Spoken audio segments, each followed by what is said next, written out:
Will the Dodgers adjust their lineup when Shohei Ohtani pitches? Is Ha-Seong Kim fit for the Dodgers? And what will Dalton Rushing look like in 2025? We got a mailbag episode. We'll dig at all of this and more. So let's get live on Locked On Dodgers.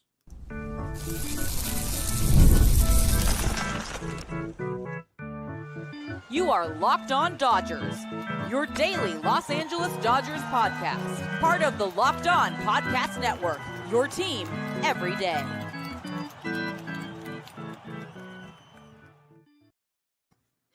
Hey, Dodger fans, this is Locked On Dodgers, part of the Locked On Podcast Network, your team every day. This is the show covering the World Series champion Los Angeles Dodgers. You're a champion, I'm a champion, we're all champions. Remember, this show is free and available on all podcast platforms and on YouTube simply by searching for Locked On Dodgers. And make it easier on yourself, subscribe wherever you're watching or listening right now. If this is your first time with us, my name is Jeff Snider. My normal co-host is Vince Samperio, although it's just me tonight. Vince and I are both lifelong Dodger fans, just like most of you. We've also both spent time covering the Dodgers in the press box and the locker room, so we bring you the smart fans' perspective on our boys in blue every weekday morning. This episode is brought to you by FanDuel. You can start the season with a big return on FanDuel. New customers can place a $5 bet, and you'll get started with $150 in bonus bets if you win your first $5 bet. Visit FanDuel.com to get started. And on the day that Sammy Sosa finally admitted to using steroids, I finally went to the doctor and got prescribed some steroids. So my voice doesn't sound great yet, but it's on the mend. And I am going to try to do a solo half-hour episode here with, probably occasionally stopping to mute while I cough or take a drink or something. But we're going to do our best. On Thursday, there was news, not really any real news. There was a new rumor about Nolan Arenado coming from a Cardinals source that the Dodgers are more interested in Arenado than they're letting on. We're not going to dig into that until there's something solid to talk about. I do like Nando's idea in the chat. Get the Cardinals to include Ryan Helsley. Go for it. I've also advocated for Mason Wynn. So, throw on some other stuff, then we'll take Arenado.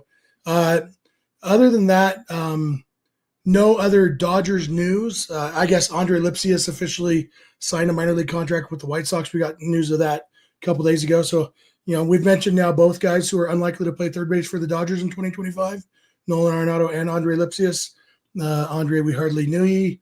But we're doing a mailbag episode today, and we're just going to jump right in. I'm going to try to keep an eye on the chat. As you guys know, I struggle a little bit keeping an eye on the chat when I am doing a solo episode. Bob says a steroid inhaler works quicker. Have one of those. That hasn't been doing the trick for me. It's helped a little bit, but we needed some of that, the good stuff to, add on. Not the good stuff, not the Jose Canseco in the bathroom stall stuff, but, the good stuff you can get from an actual doctor. Anyway, our first question comes from our buddy Kevin at BlueGoon82 on Twitter. He says, I believe Shohei Ohtani once said that he doesn't like leading off on days that he pitches. Do you think they alter the lineup when he's on the mound? And now, The hard part is I don't remember ever hearing Ohtani say that. I looked and, obviously he didn't pitch all in 2024, his only year with the Dodgers. His last 2 years with the Angels, he definitely batted leadoff plenty of times that he pitched. He only batted leadoff once in 2023 in a game that he pitched, but he only batted leadoff 5 times the whole season. So that doesn't really tell us much. And in 2022, he batted leadoff on games that he pitched, more than a handful of times.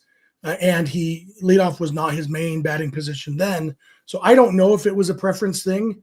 But sorry, I just noticed Bob is giving me inhaler tips. I'm using the inhaler right. I've had asthma long enough to know how to do it, and it does help some, but not nearly enough. Anyway, Shohei Ohtani, I don't know if it was a preference of his to not bat leadoff when he pitches.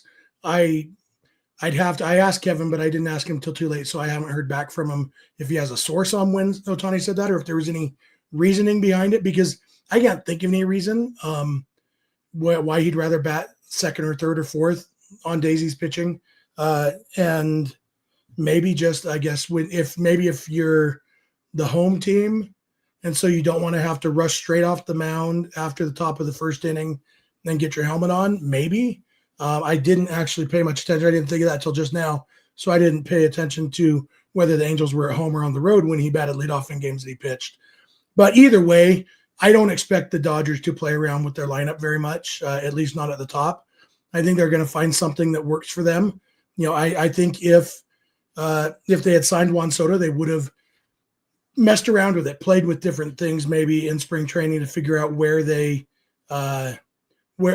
wanted to bat leadoff, all those things. But since we've got the same big three and same big four if you count Will Smith, and same big five if you count Max Muncy, and same big six if you count on the fact that they're definitely going to re-sign Teoscar Hernandez. I mean, the lineup is very similar last year. I don't see them playing with it, even on days that Ohtani pitches.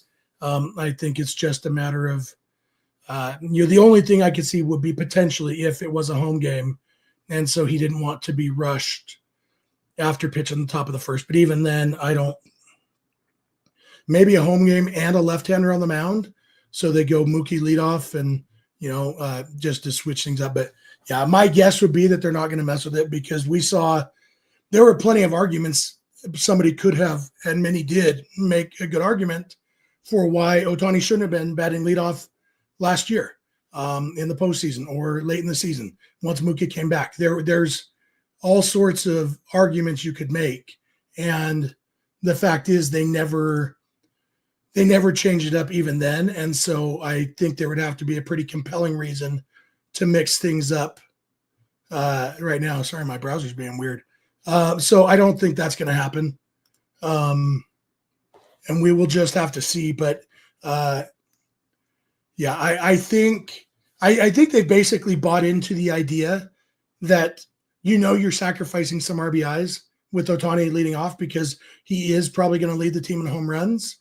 But RBIs is one thing, but overall runs scored, Ohtani obviously good at getting on base, had the highest on base percentage on the Dodgers.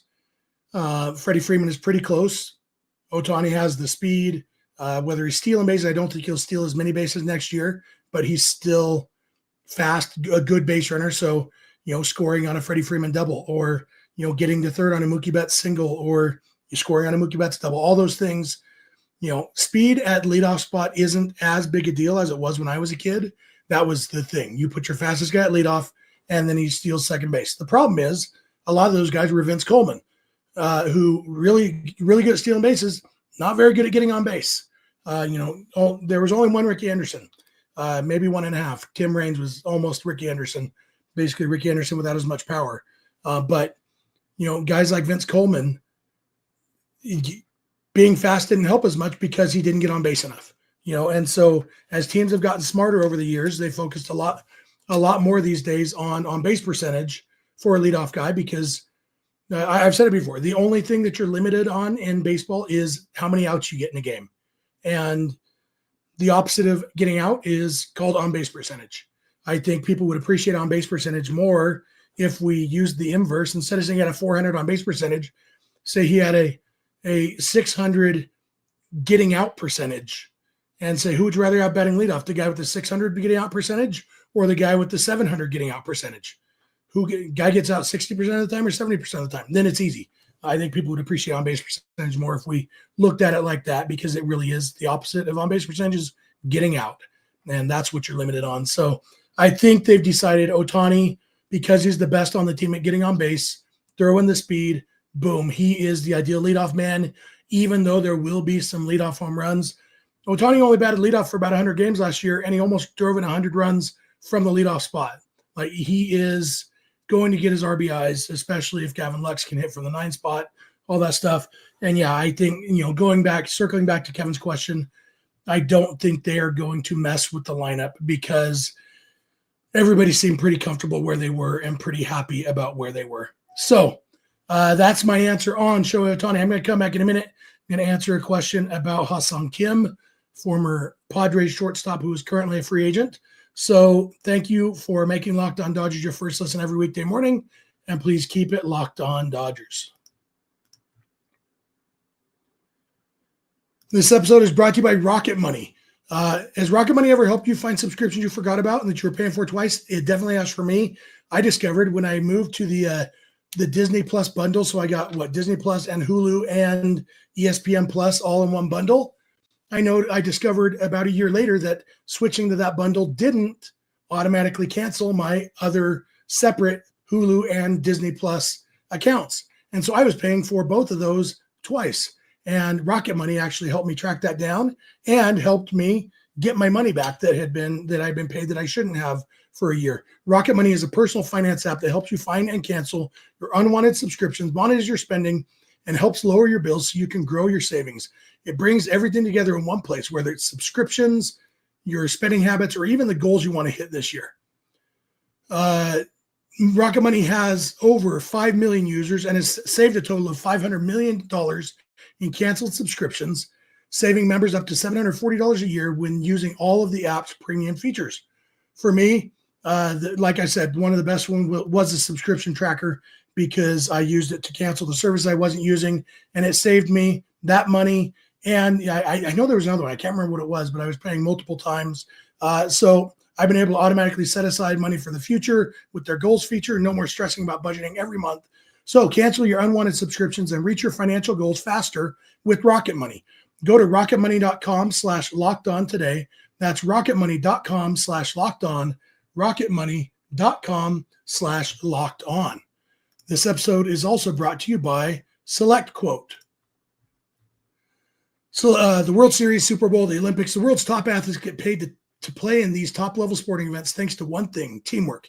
And teamwork can also protect you, your financial legacy, and your family's future. Select Quote's licensed insurance agents are the perfect teammates when shopping for customized, affordable life insurance.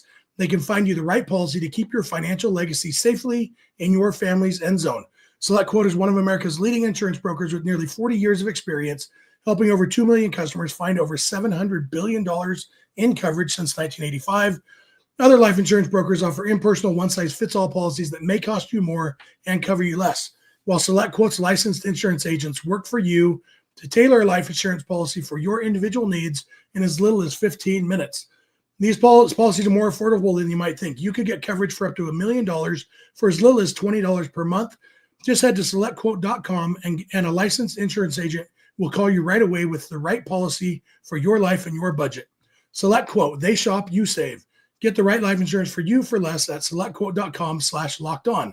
Go to selectquote.com/lockedon today to get started. That's selectquote.com/lockedon. I am back. Thank you for making Locked On Dodgers your first listen every weekday morning. Thanks for being here with me on Thursday evening. If you are, I appreciate that. Always love talking Dodgers with you guys live. I appreciate all you in the chat. I will try to keep up on it, but I will do my best. As you know, I already see there's a lot of comments about Ha-Seong Kim in the chat right now, and that's what we're going to talk about because we had a question from a listener. This one came from at InXSKick on Twitter. Says, what do you guys think about Ha-Seong Kim? Pretty straightforward. I think about Ha-Seong Kim that he is a really good defensive infielder with a decent bat. I also think the Dodgers already have one of those guys. His name is Miguel Rojas, and he costs a lot less than Ha-Seong Kim. It just feels like when I look at what Ha-Seong Kim brings to the table in his 4 years in San Diego, his first year he didn't hit well at all, OPS plus of 73. Next 2 years, hit really well for an elite defensive middle infielder, meaning he had a OPS plus of 105 and 107 those 2 years. Really good. And then last year, defense wasn't quite as good, and his OPS plus was 96. So he went from being a little above average to, a little below average. Still, when you factor in good defense at shortstop and being almost average with the bat, for a lot of teams, that's really good. I think, like I said, if the Dodgers needed that role, Ha-Seong Kim would be a great idea because he can play multiple positions in the infield. He doesn't strike out a lot. Like I said, a solid hitter, not great, but solid. But the Dodgers, because they have Miguel Rojas for 2025, they have that role covered in 2025. if they re-sign Kike Hernandez. They've got that utility side. Obviously, Kike is not the contact hitter, much higher ceiling, probably lower floor hitter, but same defensive versatility. Seems like Ha-Seong Kim is looking to be a starting shortstop somewhere in free agency. The Dodgers have said that Mookie Betts is going to be their starting shortstop. Not everybody believes that. I do believe they're going to give him a chance because I believe that Mookie Betts, being who he is, I think he's going to be a good defensive shortstop.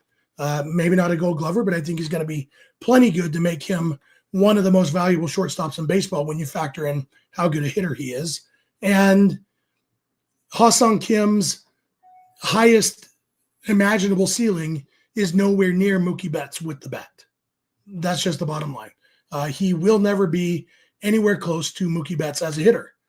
And so if Mookie can play shortstop defensively, he's the right answer at short. If he can't, well, then you've got Miguel Rojas. You've got, maybe they try Gavin Lux there again. I'm not going to get into that. I don't want the chat to explode. But you've got Miguel Rojas. You've got Timmy Edman. You've got probably Kike Hernandez. You have other guys who can play shortstop. I don't know. Like, I was okay with the idea of them going after Willy Adames. As you know, I was never deeply on the Adames train, but I was okay with the idea because he would actually bring something to the table that they didn't already have. But Ha-Seong Kim, I just don't see that in him, bringing something that they don't already have. Now, one caveat to that would be if they do what a lot of fans are clamoring for and trade Gavin Lux, well, then Ha-Seong Kim has proven he can be a good defensive second baseman, or then they could say, okay, now we have a good defensive shortstop. Mookie, why don't you go back to second base? So if they were to trade Gavin Lux, then maybe, but I have a hard time seeing that happening just when you factor in the fact that Gavin Lux is, when he's healthy, he's been almost, kind of the equivalent quality-wise hitter as Ha-Seong Kim. Costs a lot less. Obviously, Kim is a better defender, but Lux was a solid defender at second base last year. So all those things factor in. Like I say, if they traded Lux, I could see it happening. If they don't trade Lux, I can't really see it at all. And even if they did trade Lux, I have a hard time seeing it on Ha-Seong Kim. I know a lot of people in the chat I'm seeing don't like the idea of Kim because he was a Padre. I don't have that issue at all. I don't care about the Padres except when the Dodgers are playing the Padres or battling the Padres for the division. Like the extent of me caring about the Padres is directly related to the extent that their success affects the Dodgers. It's really that simple. The Giants, I want them to lose all the time, but even then, I've gone to Giants games and even rooted for the Giants in person because they were playing somebody who actually did affect the Dodgers' playoff chances. So, so even then, but Padres are even more so. Like the Padres, I just don't care. If Kim came to the Dodgers and Dodger fans started doing the Ha-Seong Kim chant that I saw somebody in the chat say they didn't want to hear that at Dodger Stadium, fine. I don't care. It's the same cadence as Beat LA. I don't care. Lots of things have 3 syllables. I can't think of any right now. Jeff Snider. They should chant that at Dodger Stadium. Let's get that happening. Whoever knows somebody, get them on that. Let's start a Jeff Snider chant at Dodger games next year. All right. Well, I'm just going to scan the chat, see if anybody has any points about Kim. The Opinionated Sportsman says that Kim would be a fantastic second baseman. Absolute upgrade from Lux. Would be an upgrade. Not sure if it would be an upgrade that's worth the financial cost. BC says, I don't care that he was a Padre. Honeywell was, and Snell too. Yeah, Snell's a good one. Honeywell, I'm not as aboard the Honeywell train as a lot of people. I respect him. I appreciate what he did. Hope he never pitches for the Dodgers in a meaningful game again. History Man 0828 says we shouldn't care what team anybody was on. If they help us win, that's what matters. I agree with that. IB Strokin says he misses Honeywell already. Yeah, sorry. Keep missing him. Yeah, that's NS liked that I chanted my own name. Hey, you'd be amazed how often I'm chanting my own name. I am my own hype man around this house. I got a wife and 3 kids, and so I got to stick up for myself because they ain't going to do it. I'm going to come back in a minute. We've got a couple other questions, one about Dalton Rushing, one about Dodgers announcers. So I will be back in a second to dig into all that. So thank you for making Locked On Dodgers your first listen, and please keep it Locked On Dodgers. This episode is brought to you by FanDuel. Get ready to tackle the NFL action with FanDuel, Sorry, I don't know what happened there. This episode is brought to you by FanDuel. Get ready to tackle the NFL action with FanDuel, America's #1 sportsbook, because right now new customers can bet $5 and get $150 in bonus bets if you win. FanDuel Sportsbook app gives you everything you need to place live bets on the NFL all in one place. So when you get a hunch in the middle of the game, you can check out the latest stats, view live play-by-play, and so much more on the same page where you placed your bets. That page is FanDuel.com. Check it out to join today. Looking again at this weekend's NFL odds, the Buffalo Bills and New England Patriots. The Bills are even bigger favorites from when I talked about them the other night.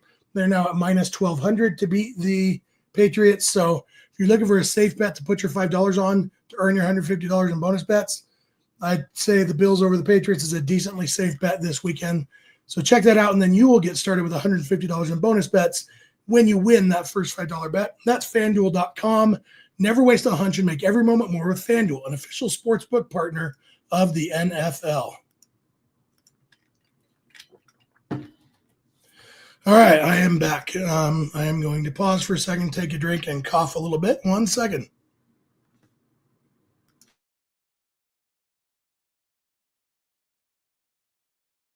Here I am. All right. I think that's going to get me through these last 10 minutes or so. Jumping back into the chat, see Bobby Jenkins says, Honeywell will be back in a Dodger uniform soon.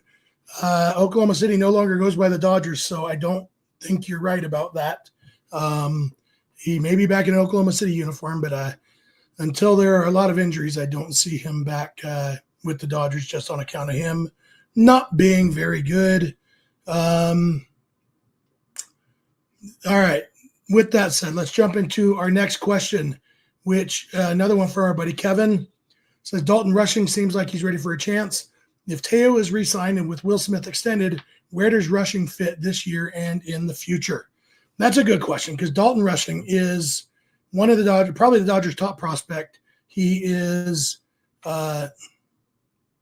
very, very good. The dude can hit, and he's hit at every level. Even like last year, he played in AA and AAA. Between the two levels, he had an 896 OPS. He takes a lot of walks. He has a pretty reasonable strikeout rate. Like, he is a really good hitter. The one thing I would say is, so far, Dalton Rushing has a total of 169 plate appearances at AAA. That's it.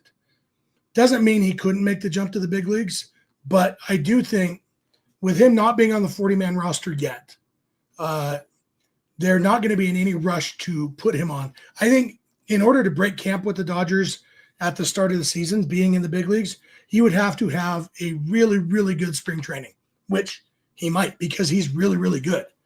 He's going to be a really good hitter in the big leagues sometime soon. I think he will absolutely make his big league debut in 2025. And, the question is the eligible or the incentive for the Dodgers to call him up, put him on the big league roster. The only real incentive right now is the whole prospect promotion incentive, where teams can now earn draft picks if their prospects do well in the big leagues. Excuse me, I got a cough again. All right. And there's a lot of different nuances, but if he were to win the Rookie of the Year award or place in the top 3 in MVP award, then the Dodgers could earn something. He'd have to win the Rookie of the Year award. Obviously, his chances of winning Rookie of the Year are better the longer he's in the big leagues, but we've seen guys win the Rookie of the Year without spending the whole year in the big leagues. That, I think, would be the main incentive there, because otherwise you look at the Dodgers right now. Kevin hints at the positional challenge. Rushing is a catcher, and he started playing left field last year. Now, the Dodgers have 4 catchers on their 40-man roster right now. I was surprised they made it through all of last year with those 4 catchers. 4 catchers is way too many to have on your 40-man roster. Obviously, Will Smith and Austin Barnes are the 2 big league catchers. The Dodgers exercised their option on Barnes. He will be here, et cetera, et cetera. So then you have Hunter Fiducia and Diego Cartaya.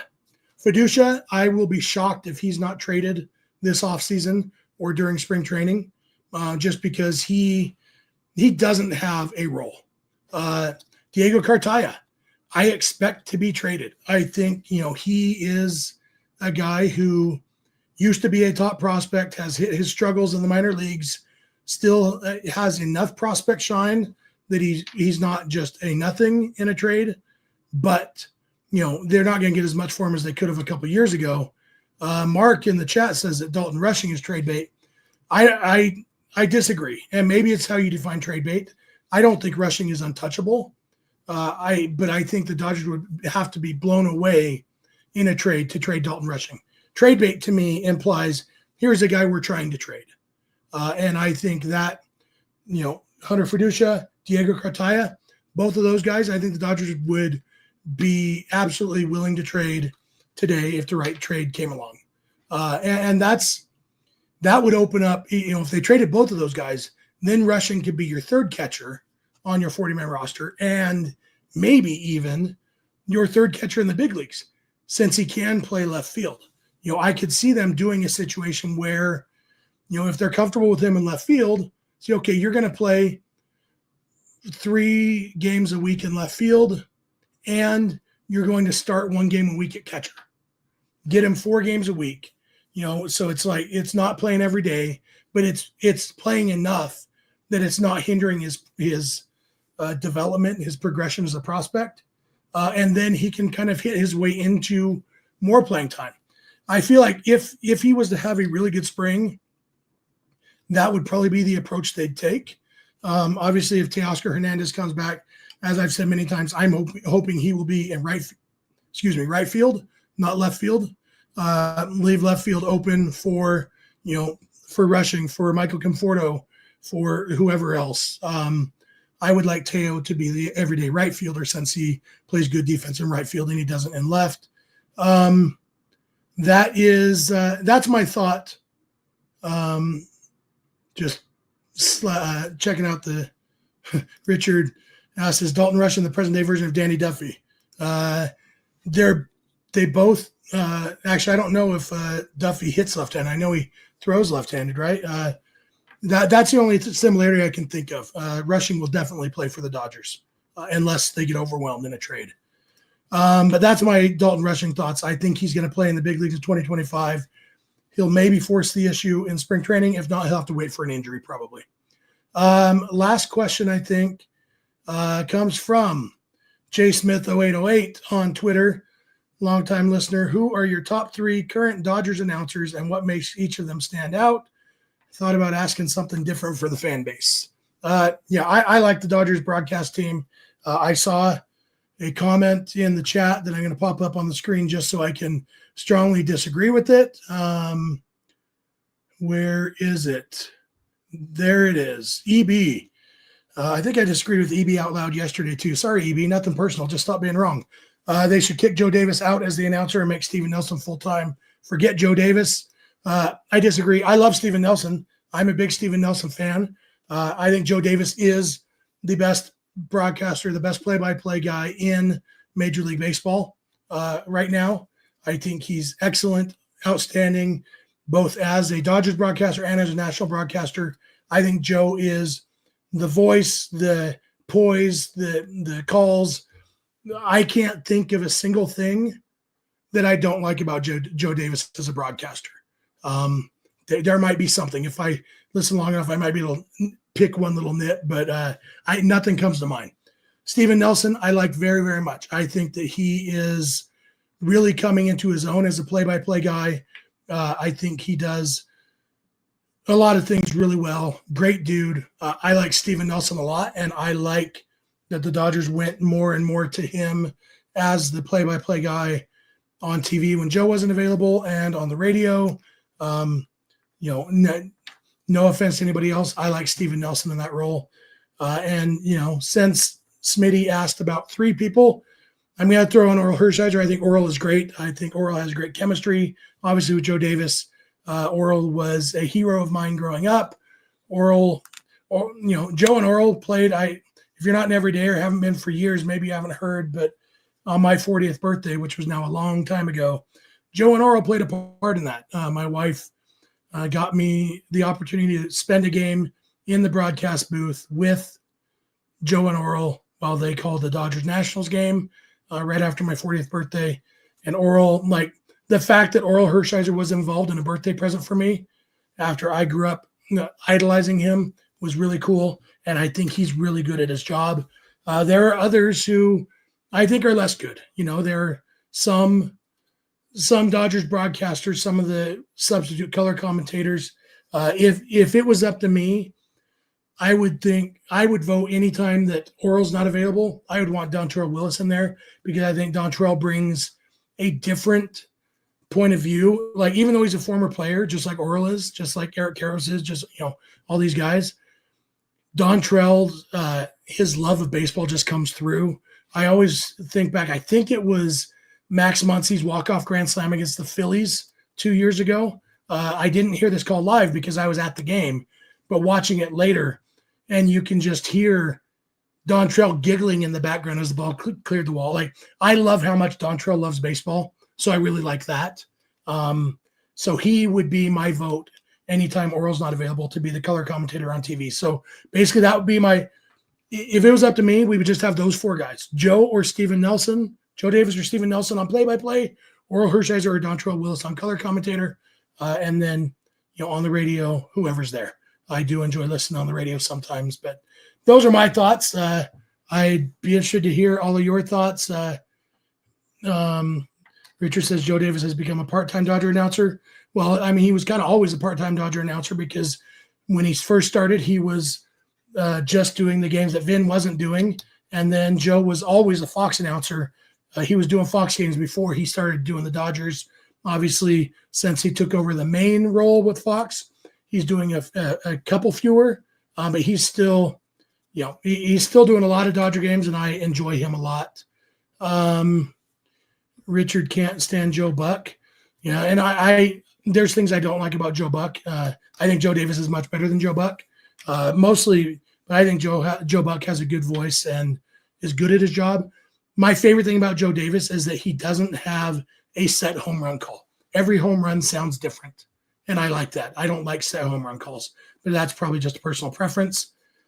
With that said, I think that's going to wrap it up for me for today. I made it through with my voice. Hopefully by Sunday night, our next episode, my voice will be even better because I will have been juicing like Jose Canseco for a few days by then. So Vince and I will be back with you Sunday evening, maybe earlier if the Dodgers sign Teoscar Hernandez or Walker Buehler or somebody else, make some move. We may do a weekend show, but either way, we'll be back Sunday evening for a live show. That's the plan. So thank you for being here with me. I appreciate that. What else? Remember, you can be an everydayer by watching and listening every weekday morning. You can make that easier on yourself by subscribing wherever you're watching and listening right now. Please especially subscribe on YouTube. I would love to get our YouTube subscribers numbers up. Bump those up. We'd appreciate that. You can check out Locked On Sports Today and Locked On Sports Los Angeles, 2 24/7 streaming channels on YouTube from the Locked On Podcast Network. Remember, for your second listen, be sure to check out Locked On MLB, hosted by our buddy Paul Francis Sullivan, a.k.a. Sully. You can go beyond the podcast and become a Locked On Dodgers insider by going to joinsubtext.com/LockedOnDodgers. Text directly with us, get text alerts from us when news breaks, all that stuff. You can follow us on Instagram, Twitter, and TikTok at Locked On Dodgers. Vince is on Twitter at VinceSense91. I'm on Twitter at Snydog, and both of our DMs are open over there. You can also email us, lockedondodgers@gmail.com, or send us a voicemail or a text message to 323-863-LOCK, 5625. We are here every weekday morning, and we hope you'll be here with us. When you get in your car or sit on your couch, tell your smart device to play podcast Locked On Dodgers. And remember, you don't have to agree. You just have to listen. We'll talk to you Sunday night.